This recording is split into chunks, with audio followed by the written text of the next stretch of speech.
Guys, आज के इस वीडियो में हम जो मॉडल वर्ब को कवर करने वाले हैं उसका यूज अगर आप अपनी डेली लाइफ में करते हैं तो आपकी इंग्लिश काफी इफेक्टिव लगेगी, क्योंकि ये बेसिक यूजेस नहीं बल्कि ये एडवांस लेवल वाले यूजेस हैं जिसका यूज हम अपनी डेली लाइफ में बहुत ही ज्यादा करते हैं और बहुत ही जरूरी होता है इसे सीखना। आपको ये वीडियो का एंड तक देखना है ताकि आप सारे यूजेस को अच्छे से कवर कर पाए। तो चलिए वीडियो को स्टार्ट करते हैं। सबसे पहला हमारा मॉडल वर्ब है वुड बी।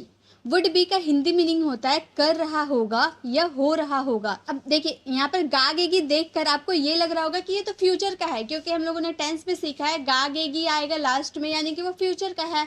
अगर आप ऐसा सोचते हैं तो आप बिल्कुल गलत सोचते हैं। जिसके भी लास्ट में गागेगी आएगा जरूरी नहीं है वो फ्यूचर में है, वो प्रेजेंट का भी हो सकता है। जब आप फ्यूचर में कोई गागेगी वाली बात बोलते हो, वो जाएगा, वो आएगा, वो दिल्ली जाएगा, वो खाना खा रहा होगा, ऐसे वाले सेंटेंस जब बोलते हो फ्यूचर के लिए तो उसमें तो हम विल का यूज करते हैं। लेकिन जब आप ऐसे सेंटेंस बोलते हो ना, वो स्कूल जा रहा होगा, मतलब जिस वक्त आप बोल रहे हो, मान लो आपके भाई का फ्रेंड आकर आपसे पूछ रहा है कि रोहन कहाँ है, तो आप बता रहे हो कि रोहन स्कूल जा रहा होगा, स्कूल जाने का टाइम है, रोहन अभी स्कूल जा रहा होगा। तो वो तो आप प्रेजेंट में बोल रहे हो कि प्रेजेंट में स्कूल अभी वो जा रहा होगा, तो उस वाले सिचुएशन में आपको वुड का यूज करना है। अगर आप फ्यूचर की बात करते हो तो उसमें आपको विल का यूज करना है, लेकिन आप प्रेजेंट में कोई बात बोल रहे हो तो उसमें आपको वुड का यूज करना है। तो हम यहाँ प्रेजेंट की बात करेंगे, वुड बी यानी कि प्रेजेंट कर रहा होगा, मतलब जिस वक्त आप बोल रहे हो उस वक्त रोहन अभी स्कूल जा रहा होगा, तो उस वाले सेंस में आपको वुड बी का यूज करना है। वो स्कूल जा रहा होगा, आप जब बोल रहे हो उस वक्त वो स्कूल जा रहा होगा, he would be going to school, he would be going to school, वो स्कूल जा रहा होगा। ये तो हमारा पॉजिटिव सेंटेंस है कि वो स्कूल जा रहा होगा। अगर हम नेगेटिव सेंटेंस बनाए कि वह स्कूल नहीं जा रहा होगा, मतलब जिस वक्त आप बोल रहे हो उस वक्त वो स्कूल नहीं जा रहा होगा, he would not be going to school, he would not be going to school. यहाँ वुड बी का कॉन्ट्रैक्शन में आप वुडंट का भी यूज कर सकते हो, he wouldn't be going to school. क्या वह स्कूल जा रहा होगा, ये हमारा इंट्रोगेटिव सेंटेंस है। क्या वह स्कूल जा रहा होगा, would he be going to school. यहाँ पे जब आप इंट्रोगेटिव सेंटेंस बनाइएगा तो यहाँ पे आप यस नो वाले क्वेश्चन पूछ रहे हो, जिसके स्टार्टिंग क्या से होता है। किसी भी सवाल का स्टार्टिंग अगर क्या से होता है तो वहां जो आप उसका इंग्लिश आप ट्रांसलेट कीजिएगा तो हेल्पिंग वर्ब से आपका क्वेश्चन स्टार्ट होगा। जैसे क्या वह स्कूल जा रहा होगा, अगर आपसे किसी ने पूछा क्या वह स्कूल जा रहा होगा तो आप क्या जवाब दीजिएगा, यस नो। इसी तरह से तो आप जवाब दीजिएगा यस नो क्वेश्चन है ये। तो हम हेल्पिंग वर्ब से अपना क्वेश्चन स्टार्ट करेंगे। यहाँ जो वुड आप helping verb model helping verb लगाए हो उसको स्टार्टिंग में आपको वुड यूज करना है, then subject, then be going to school, would he be going to school. अगर आप इंट्रोगेटिव नेगेटिव सेंटेंस की बात करें, क्या वो स्कूल नहीं जा रहा होगा, ऐसे वाले सेंटेंस बोले तो यहाँ पर ही के बाद आपका नॉट का यूज करना होगा। तो हम बोलेंगे would he not be going to school. या फिर अगर आप वुड नॉट को एक साथ लिखना चाहते हो तो कॉन्ट्रैक्शन में आपको लिखना होगा wouldn't he be going to school. ठीक है। अगर हम WH फैमिली वर्ड से अपना इंट्रोगेटिव सेंटेंस बनाए, वह कब से स्कूल जा रहा होगा, वह कब से यानी कि हम व्हेन का यूज करेंगे। कब के लिए हम व्हेन का यूज करता है ना, वह कब से स्कूल जा रहा होगा, when would he be going to school. जब आप इंट्रोगेटिव हेल्पिंग वर्ब वाले इंट्रोगेटिव सेंटेंस बना लोगे तो WH फैमिली वर्ड्स वाले क्वेश्चन बनाना बहुत ही आसान होता है, क्योंकि सबसे पहले आपको देख लेना कौन सा WH फैमिली वर्ड्स लगाना है। कब के लिए व्हेन लगा दिए, उसके बाद जो आपका इंट्रोगेटिव सेंटेंस ऊपर में आप बनाए हो सेम वही यहाँ पर हम लोग उतार देंगे, would he be going to school. देखिए सेम है ना, सिर्फ व्हेन का यूज स्टार्टिंग में हो गया है। तो when would he be going to school, वह कब से स्कूल जा रहा होगा। तो वुड बी का मतलब ही होता है जब आप प्रेजेंट में कोई बात बोलते हो प्रेजेंट के लिए और उसके लास्ट में गागेगी आता है तो उसमें आपको वुड बी का यूज करना है। एक सेंटेंस आप लोगों के लिए है, वह खेल रहा होगा। और एक बात गाइस, यहाँ पे आप रहा होगा बोल रहे ना, कंटिन्यूटी की बात करो तो यहाँ पे आपको वर्ब में ING लगाना ही पड़ेगा। देखिए हम लोगों ने सब जगह ING लगाया है। अगर आप यहाँ पर खेल रहा होगा, प्ले की बात करें, खेलना यानी कि प्ले, तो खेल रहा होगा आप बोल रहे हो तो यहाँ पे आपको वर्ब में ING लगाना है, प्ले में ING लगाना है। ठीक है। तो इस सेंटेंस का आंसर आपको कमेंट बॉक्स में करना है। नेक्स्ट हमारा मॉडल वर्ब है शुड बी। गाइस इसमें आपको सारे मॉडल वर्ब नहीं मिलेंगे, लेकिन जो मिलेंगे बहुत ही इंपॉर्टेंट मिलेंगे जो आप अपने डे टू डे कॉन्वर्सेशन में से यूज कर पाइएगा। शुड बी का मतलब होता है होना चाहिए। अक्सर स्टूडेंट इसमें कंफ्यूज होते हैं, काफी बार कमेंट भी आया कि शुड बी का मतलब क्या सिर्फ होना चाहिए होता है। होना चाहिए, होनी चाहिए, होने चाहिए, होना, होनी, होने, जो भी हो सबका मतलब शुड बी होता है। शुड बी का यूज हम वैसे सेंटेंसेस के लिए करते हैं जहां पर आप सब्जेक्ट को कुछ होने या फिर कहीं होने की बात करते हो। जैसे सब्जेक्ट आप हो गए, मैं बोल रही हूँ कि आपको घर पर होना चाहिए। आप सब्जेक्ट हो तो आपको कहाँ होना चाहिए, घर पर होना चाहिए, सब्जेक्ट को घर पर होना चाहिए, कहीं होने की बात कर रहे हैं। या फिर सब्जेक्ट को टीचर होना चाहिए, मैंने कहा कि आपको टीचर होना चाहिए, तो आप सब्जेक्ट हो, सब्जेक्ट को टीचर होना चाहिए। तो शुड बी का मतलब यही होता है कि सब्जेक्ट को कुछ होना या फिर कहीं होने की बात करते हैं तो उसमें शुड बी का यूज करते हैं। जैसे पापा को ऑफिस में होना चाहिए। मान लो आप और आपके फ्रेंड स्कूल से पढ़ के घर वापस आ रहे हो, तो आपके फ्रेंड ने आपसे पूछा कि तुम्हारे पापा भी कहाँ हो सकते हैं, तो आप बोल रहे हो कि पापा को अभी ऑफिस में होना चाहिए, पापा को ऑफिस का टाइम है तो पापा को अभी ऑफिस में होना चाहिए। यानी कि सब्जेक्ट आपके पापा हो गए, पापा को सब्जेक्ट को कहाँ होना चाहिए, ऑफिस में, पापा को ऑफिस में होना चाहिए, papa should be in the office, papa should be in the office. पापा को ऑफिस में नहीं होना चाहिए, नेगेटिव सेंटेंस, पापा को ऑफिस में नहीं होना चाहिए, papa should not be in the office. आप शुड नॉट का कॉन्ट्रैक्शन स्टूडेंट का भी यूज कर सकते हो, पापा shouldn't be in the office. क्या पापा को ऑफिस में होना चाहिए, ये हमारा हेल्पिंग वर्ब से क्वेश्चन बनेगा, क्योंकि स्टार्टिंग में हम लोगों ने क्या लगाया, तो हमारा मॉडल हेल्पिंग वर्ब क्या है, शुड है, तो हम बोलेंगे शुड पापा बी इन द ऑफिस। यहाँ पे अगर हम इंट्रोगेटिव नेगेटिव सेंटेंस की बात करते हैं कि क्या पापा को ऑफिस में नहीं होना चाहिए, तो हम बोलते हैं शुड पापा, यहाँ पे हम क्या लगाते, नॉट का यूज करते, शुड पापा not be in the office, या फिर शुड नॉट का कॉन्ट्रैक्शन स्टूडेंट का यूज करके बोलते शुडंट पापा B in the office. Guys एक बात आप ध्यान रखिएगा, अगर आप नॉट का यूज शुड के साथ करना चाहते हैं स्टार्टिंग में, तो आप कभी भी अलग अलग करके नहीं लिख सकते, शुड नॉट पापा बी इन द ऑफिस नहीं बोल सकते, आपको कॉन्ट्रैक्शन में एक साथ यूज करना होगा, स्टूडेंट पापा बी इन द ऑफिस बोलना होगा। ठीक है, डब्ल्यूएच फैमिली वर्ड से स्टार्ट होने वाले इंट्रोगेटिव सेंटेंस, पापा को कहाँ होना चाहिए, वेयर शुड पापा बी, वेयर शुड पापा भी, पापा को कहाँ होना चाहिए। एक सेंटेंस आप लोगों के लिए, आपको घर पर होना चाहिए, आप सब्जेक्ट हो, सब्जेक्ट को घर पर होना चाहिए, इसका आंसर आपको कमेंट बॉक्स में करना है। आई होप आपको शुड बी अच्छे से क्लियर हो गए होंगे। नेक्स्ट है हमारा कैन बी। कैन बी का मतलब होता है हो सकता है। कैन और कुड में क्या डिफरेंस है ये मैंने आपको एक वीडियो में बता रखी हूँ, लेकिन फिर से मैं बताती हूँ। ये जो कैन होता है ना, जब आप प्रेजेंट में किसी की एबिलिटी को बताते हो तो उसमें कैन का यूज करते हैं, जब पास्ट में किसी की एबिलिटी को बताते हो तो उसमें हम कुड का यूज करते हैं, और जब फ्यूचर में आप किसी की एबिलिटी बताते हो तो उसमें विल बी एबल टू का यूज करते हैं, जो आज की इस वीडियो में आपको तीनों बताने वाली हूँ। तो सबसे पहले कैन बी का मतलब होता है हो सकता है, मतलब कोई कहीं पर हो सकता है, इसकी पॉसिबिलिटी है। कैन की पॉसिबिलिटी कुड से ज्यादा होती है, याद रखिएगा, ये याद रखने वाली बात है कि कैन और कुड में पॉसिबिलिटी किसकी ज्यादा होती है, तो कैन की ज्यादा पॉसिबिलिटी होती है, उससे थोड़ी सी कम कुड की होती है। जैसे पापा घर पर हो सकते हैं, अब आप स्कूल से घर आ रहे हो तो आपके पापा के फ्रेंड आपको रास्ते में मिल गए, वो आपसे पूछे कि तुम्हारे पापा कहाँ है, तो आप बोल रहे हो कि पापा घर पर हो सकते हैं, मैं तो स्कूल से जा रहा हूँ, आपको पॉसिबिलिटी, आप 100% श्योर नहीं है। देखिए टेंस और मॉडल में यही डिफरेंस है, टेंस में आप फिक्स टाइम बता सकते हो, तो प्रेजेंट पास्ट फ्यूचर सब तरह के टाइम बता सकते हो, लेकिन मॉडल वर्ब में क्या होता है, इसमें आपको पॉसिबिलिटी रहती है, आप 100% श्योर नहीं हो सकते, किसी भी सेंटेंस में आप 100% श्योर नहीं होते हैं, आपको पॉसिबिलिटी होती है। हाँ, पॉसिबिलिटी आपको 100% की भी हो सकती है, लेकिन आप पूरे कंफर्म नहीं होते हो। ठीक है, तो वो हमारे मॉडल वर्ब होते हैं। तो आप बोल रहे पापा घर पर हो सकते हैं, इसकी पॉसिबिलिटी है,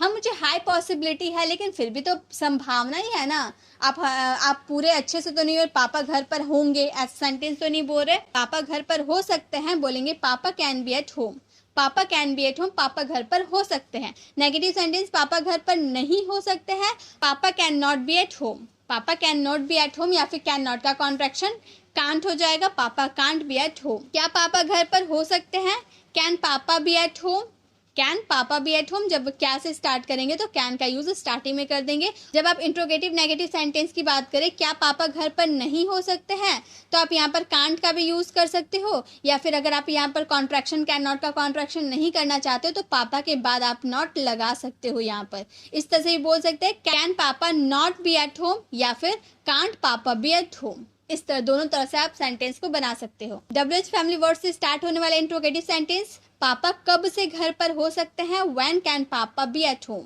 When can papa be at home? पापा कब से घर पर हो सकते हैं? अब एक सेंटेंस आप लोगों के लिए राम स्कूल में नहीं हो सकता है, इसका आंसर आपको कमेंट बॉक्स में करना है। नेक्स्ट है विल बी एबल टू। मैंने विल बी एबल टू आपको बताया था कि जब आप फ्यूचर में किसी की एबिलिटी बताते हो कि तुम ये कर सकोगे, तुम वहां जा पाओगे, ऐसे वाले सेंटेंस की आप किसी की एबिलिटी बता रहे हो फ्यूचर के लिए, तो उसमें विल बी एबल टू का यूज करेंगे। जैसे वह स्कूल जा सकेगी, उसके अंदर ये एबिलिटी, उसकी तबीयत ठीक हो चुकी है। मान लो आपकी तबीयत खराब थी, आप स्कूल 2-3 दिन से नहीं गए थे, अब आपकी तबीयत थोड़ी बहुत ठीक हो गई, तो आप बोले कि वो स्कूल जा सकेगी, उसकी वो तबीयत ठीक हो गई है, वो स्कूल जा सकेगी। She will be able to go to school.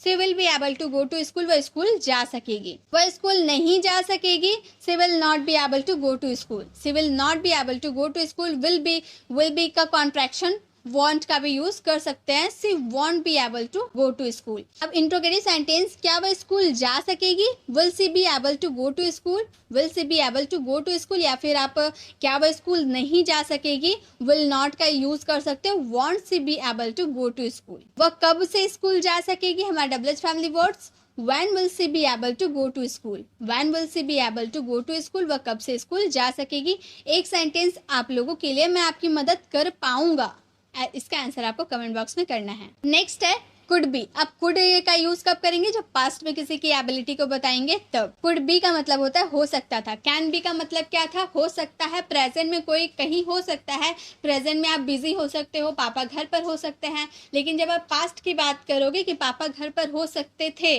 तो उसमें हम कुड बी का यूज करेंगे। जैसे मैं अभी व्यस्त हो सकती थी, मान लो आपने मुझे कॉल किया और आपने मुझसे पूछा कि आप क्या कर रहे हो, तो मैं बता रही हूँ कि मैं अभी व्यस्त हो सकती थी, मैं कुछ काम कर रही थी। अगर आपने थोड़ी देर पहले अगर कॉल किया होता तो मैं व्यस्त हो सकती थी, लेकिन अभी हूँ नहीं। मैं पास्ट की बात बता रही हूँ कि मैं व्यस्त हो सकती थी। I could be busy. I could be busy, मैं अभी व्यस्त हो सकती थी। नेगेटिव में व्यस्त नहीं हो सकती थी, इसे हम बोलेंगे I could not be busy, या फिर आई कुडंट बी बिजी भी बोल सकते हैं। क्या मैं व्यस्त हो सकती थी? Could I be busy. Could I be busy. या फिर क्या मैं व्यस्त नहीं हो सकती थी? Couldn't I be busy. Couldn't I be busy. या फिर could I not be busy भी बोल सकते हैं। मैं क्यों व्यस्त हो सकती थी? Y could I be busy. Y could I be busy, मैं क्यों व्यस्त हो सकती थी। तो जब भी आप पास्ट में किसी के वो बोल सकते कि कोई कुछ हो सकता है, पापा घर पर हो सकते थे, मम्मी किचन में हो सकती थी, ऐसे वाले सेंटेंसेस में आपको कुड बी का यूज करना है। यह खतरनाक हो सकता था, इसकी पॉसिबिलिटी आपको है लेकिन कैन से कम है। इसका आंसर आपको कमेंट बॉक्स में करना है। नेक्स्ट है हैविंग टू। बहुत ही ज्यादा यूज होता है हैविंग टू गाइस। पढ़ रहा है, या फिर आप पढ़ रहा था भी बोल सकते हो, क्योंकि आप प्रेजेंट की बात करो या पास्ट की बात करो, उसमें आपको हैविंग टू का यूज करना है। बस आपका सब्जेक्ट और हेल्पिंग वर्ब चेंज हो जाते हैं। जैसे मुझे पढ़ना पड़ रहा है, मान लो आप पढ़ने बैठे हो, मैंने उसी टाइम आपको कॉल किया, मैंने आपसे पूछा कि भाई तुम क्या कर रहे हो, तो आप बोल रहे हो कि मैं खेलने जा रहा था लेकिन मम्मी ने मुझे देख लिया तो अब मुझे पढ़ना पड़ रहा है क्योंकि मम्मी ने मुझे पढ़ने के लिए कहा है। तो उस समय आप बोल रहे हो आप पढ़ना नहीं चाहते थे, आप खेलना चाहते थे, लेकिन आपको पढ़ना पड़ रहा है मजबूरी में, तो उस वाले सेंस में आपको हैविंग टू का यूज करना है। तो ये हमारा प्रेजेंट का है ना, रहा है, मुझे पढ़ना पड़ रहा है। प्रेजेंट की बात करें तो हम बोलेंगे I am having to study. I के साथ एम का यूज होता है, I am having to study. मुझे पढ़ना नहीं पड़ रहा है, ये हमारा नेगेटिव सेंटेंस है, तो बोलेंगे I am not having to study. I am not having to study. क्या मुझे पढ़ना पड़ रहा है? Am I having to study. Am I having to study, क्या मुझे पढ़ना पड़ रहा है? मुझे कब से पढ़ना पड़ रहा है? Since when am I having to study. Since when am I having to study. Guys ये तो प्रेजेंट की बात कर दी। अगर पास्ट की बात करें कि मुझे पढ़ना पड़ रहा था, यहाँ पर हे ना बोलकर हम यहाँ था का यूज करते, तो आई के साथ हमें वॉज का यूज करना होता। हम बोलते I was having to study. बस आपका हेल्पिंग वर्ब चेंज हो जाएगा, उसके अकॉर्डिंग ही आपको सारे सेंटेंसेस को बनाना है। एक सेंटेंस पास्ट वाले आपके लिए, मुझे खेलना पड़ रहा था, इसका आंसर आपको कमेंट बॉक्स में करना है। नेक्स्ट है हमारा यूज्ड टू। ये भी बहुत ही ज्यादा यूजफुल होता है। यूज्ड टू का मतलब होता है आदी हूँ। अब क्या आदी हूँ, ये कुछ समझ में नहीं आ रहा ना। आदी हूँ मतलब कि आपको किसी चीज की आदत है, आपको आइसक्रीम खाने की आदत है, आपको मुझसे बात करने की आदत है, आपको इंग्लिश पढ़ने की आदत है, मतलब उस माहौल के आदी है आप। जैसे मैं इस माहौल के आदी हूँ, मतलब जिस इन्वायरमेंट में आप रहते हो, आपको उस माहौल की आदत हो गई है, आप वहीं रहना चाहते हो, उसके अलावा आप कहीं भी नहीं रहना चाहते हो। तो जिस माहौल को आपको आदत हो जाती है उसी सेंटेंस में आपको यूज्ड टू का यूज़ करना होता है। मैं इस माहौल के आदी हूँ, I am used to this atmosphere. I am use to this atmosphere. मैं इस माहौल के आदी नहीं हूँ, I am not use to this atmosphere. I am not use to this atmosphere. क्या मैं इस माहौल की आदी हूँ? Interrogative sentence, am I use to this atmosphere, am I use to this atmosphere. क्यों मैं इस माहौल के आदी हूँ? Why am I use to this atmosphere, why am I use to this atmosphere. तो जब आपको किसी चीज़ की आदत हो जाती है, मैं क्रिकेट खेलने के आदी हूँ, मैं फुटबॉल खेलने के आदी हूँ, मैं पढ़ाने के आदी हूँ, मतलब मुझे आदत है वो चीज़ की, उस वाले सेंस में आपको यूज टू का यूज़ करना है। एक सेंटेंस आप लोगों के लिए है, रोहन इस माहौल के आदी है। रोहन इस माहौल के आदी है, इसका आंसर आपको कमेंट बॉक्स में करना है। नेक्स्ट सेंटेंस है मे बी। मे बी सबसे पहले मैं बता दूं, मे की जो पॉसिबिलिटी होती है वो 50% की होती है। ये मैंने आपको काफ़ी बार बताया और आपको पता भी होगी। मे की पॉसिबिलिटी होती है 50% की। मे बी यानी कि होगा या हो सकता है, शायद होगा, शायद रोहन घर पर होगा, शायद रोहन घर पर हो सकता है। ऐसे वाले सेंटेंस में आपको मे बी का यूज़ करना है। वो दिल्ली में होगा, या फिर आप बोल सकते हो ऐसे भी, वो शायद अभी दिल्ली में होगा। शायद यानी कि पॉसिबिलिटी आपकी 50% की, आप 100% श्योर नहीं है, 50% की 50% मीडियम की पॉसिबिलिटी आपको, वो शायद अभी दिल्ली में होगा। He may be in Delhi, he may be in Delhi, वो शायद अभी दिल्ली में होगा। वो शायद दिल्ली में नहीं होगा, he may not be in Delhi, he may not be in Delhi, he may not be in Delhi. क्या वह दिल्ली में होगा? May he be in Delhi, may he be in Delhi, क्या वो दिल्ली में होगा? वह कब से दिल्ली में होगा? When will he be in Delhi, when will he be in Delhi, वह कब से दिल्ली में होगा। तो जब आपको किसी भी सेंटेंस में आपको 50% की पॉसिबिलिटी होगी कि वो हो भी सकता है, नहीं भी हो सकता है, ऐसे वाले सेंटेंस में आपको मे बी का यूज करना है। क्या वह घर पर होगा, इसका आंसर आपको कमेंट बॉक्स में करना है। नेक्स्ट है हमारा मस्ट बी। मस्ट का मतलब होता है ज़रूर, अवश्य या पक्का। इसमें जो आपकी पॉसिबिलिटी होती है वो 100% की होती है कि वो ज़रूर अभी घर पर होगा, वो अवश्य अभी सो रहा होगा, वो पक्का खेल रहा होगा। ऐसे वाले सेंटेंस में आपको मस्ट बी का यूज़ करना है। ज़रूर होगा, अवश्य होगा या पक्का होगा। रिया ज़रूर अभी सो रही होगी, जो आप बात बोल रहे हो ना उसमें आपको 100% की श्योरिटी है, आपको आप श्योर है कि रिया अभी सो रही होगी, आपको 100% पक्का है। तो आप बोलिएगा Riya must be sleeping now, Riya must be sleeping now, Riya ज़रूर अभी सो रही होगी। नेगेटिव सेंटेंस, रिया ज़रूर अभी नहीं सो रही होगी, Riya must not be sleeping now, Riya must not be sleeping now, Riya ज़रूर अभी नहीं सो रही होगी। सेंटेंस थोड़े अटपटे गाइस, लेकिन मैंने सेंटेंस इसलिए दिए हैं ताकि आपको समझ में आए कि नेगेटिव, इंट्रोगेटिव या फिर WH फैमिली वर्ड से स्टार्ट होने वाले क्वेश्चन कैसे बनते हैं, आपको सभी पता होने चाहिए। क्या रिया ज़रूर अभी सो रही होगी? Must Riya be sleeping now, must Riya be sleeping now, क्या रिया ज़रूर अभी सो रही होगी। अगर WH फैमिली वर्ड्स का यूज़ करें, रिया कहाँ ज़रूर सो रही होगी, तो हम बोलेंगे where must be Riya sleeping, where must be Riya sleeping, Riya कहाँ ज़रूर सो रही होगी।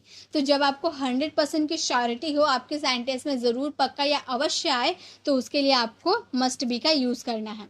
एक सेंटेंस आप लोगों के लिए वो ज़रूर पढ़ रहा होगा, इसका आंसर आपको कमेंट बॉक्स में करना है। नेक्स्ट है हमारे माइट बी। माइट बी का यूज़ करेंगे शायद होगा, या फिर आप बोल सकते हो शायद ही होगा। मतलब आपको पक्का पता नहीं है, आपको बहुत ज़्यादा कम पॉसिबिलिटी है, 10 to 20% की पॉसिबिलिटी, 10 या फिर 20%। मे का यूज़ किए 50% की पॉसिबिलिटी के लिए, मस्ट का यूज़ किए 100% की पॉसिबिलिटी के लिए, और माइट का यूज़ करेंगे 10 to 20% की पॉसिबिलिटी के लिए। जब आप ऐसे सेंटेंस बोलते हो ना, वो शायद ही सो रहा होगा, वो शायद ही खेल रहा होगा, ऐसे वाले सेंटेंस जो आपको पॉसिबिलिटी बिल्कुल लेस है, तो उसमें माइट बी का यूज़ करेंगे। जैसे वह शायद ही रिया का भाई हो सकता है। मान लो आपने रिया के भाई को एक बार देखा था, आप पूरे अच्छे से उसे नहीं पहचानते हो, आपने रास्ते में चलते हुए देखा, तो आप ऐसे सोच रहे वो शायद ही रिया का भाई हो सकता है। आप 100% श्योर नहीं, आपने एक बार देखा था और अच्छे से शक्ल पहचान भी नहीं पा रहे हो आप, तो आप बोले वो शायद ही रिया का भाई हो सकता है।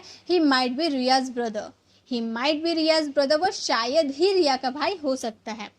वह शायद ही रिया का भाई नहीं हो सकता है। He might not be Riya's brother, he might not be Riya's brother, वह शायद ही रिया का भाई नहीं हो सकता है। वह शायद ही बिजी होगी, ऐसे वाले सेंटेंस, वह शायद ही बिजी होगी। She might be busy, she might be busy, वह शायद ही बिजी नहीं होगी। She might not be busy, she might not be busy, वो शायद बिजी नहीं होगी। तो जब भी आपको सेंटेंस में 10 to 20% की पॉसिबिलिटी शो करनी हो और आपके सेंटेंस में शायद ही होगा, शायद ही होगी, ऐसे वाले सेंटेंस आए तो उसमें माइट बी का यूज़ करना है। एक सेंटेंस आप लोगों के लिए है, वो शायद ही अभी मुंबई में होगा। इसका आंसर आपको कमेंट बॉक्स में करना है। नेक्स्ट है हमारे विल बी। विल बी का यूज करेंगे रहा होगा। अब विल बी का यूज हम किस में करेंगे, जब रहा होगा सेंटेंस आएंगे फ्यूचर के लिए। जब आप फ्यूचर में किसी को बोल रहे हो कि वह खेल रहा होगा, वह जा रहा होगा, वह खाना खा रहा होगा फ्यूचर में, तो उसमें हम विल बी का यूज करेंगे। जैसे वह खेल रहा होगा, आप आने वाले समय में वह खेल रहा होगा, he will be playing. He will be playing, ये आपने टेंस में सीखा होगा। वह नहीं खेल रहा होगा, he will not be playing. He will not be playing, वह नहीं खेल रहा होगा। क्या वह खेल रहा होगा, will he be playing. Will he be playing, क्या वह खेल रहा होगा। वह किसके साथ खेल रहा होगा, who will he be playing with. Who will he be playing with, वह किसके साथ खेल रहा होगा। जब आप फ्यूचर में रहा होगा वाला सेंटेंस बोलेंगे तो उसमें आपको विल बी का यूज करना है। एक सेंटेंस आप लोगों के लिए, आप नहीं जा रहे होंगे, इसका आंसर आपको कमेंट बॉक्स में करना है। तो गाइस, इसी के साथ हम लोगों ने जितने भी मॉडल वर्ब और हेल्पिंग वर्ब को सीखा, ये सारे हमारे डे टू डे कॉन्वर्सेशन में बहुत ही ज़्यादा यूज़ होते हैं और मैंने आपको हर एक एग्जांपल को बहुत ही अच्छे से इजी वे में समझाया है। आई होप आपको समझ में भी आया होगा। आप कमेंट में ज़रूर बताएं कि आपको ये वीडियो कैसी लगी, ताकि इससे रिलेटेड और भी मैं वर्ड्स आप लोगों के लिए लाती रहूँगी। अगर आपने अभी तक लाइक और शेयर नहीं किया तो जल्दी से कर दें और इसे सब्सक्राइब ज़रूर करें, ताकि आने वाली वीडियोज़ की नोटिफिकेशन आपको मिलती रहे। मिलते हैं नेक्स्ट वीडियो में, तब तक के लिए कीप लर्निंग।